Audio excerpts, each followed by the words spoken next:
মুখ্যমন্ত্রী রাস্তায় বসার দরকার নাই, তিনি সরকারের প্রধান।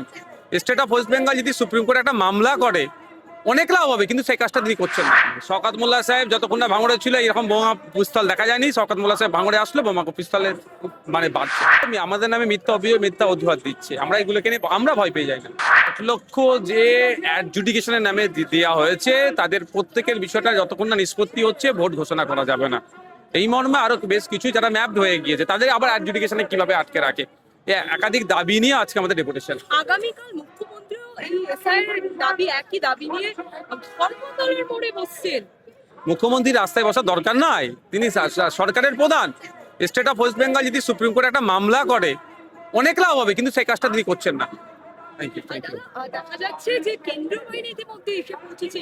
রাজ্যের কি আইন শৃঙ্খলার এরকম অবস্থা, এবং ভাঙড়েও যদি দেখি একের পর এক বোমা ইতিমধ্যে উদ্ধার করেছে এবং আপনাকে দোষারোপ করছে। দেখুন, শওকত মোল্লা সাহেব যতক্ষণ না ভাঙড়ে ছিল এরকম বোমা পিস্তল দেখা যায়নি। শওকত মোল্লা সাহেব ভাঙড়ে আসলে বোমা পিস্তলের বাড়ছে।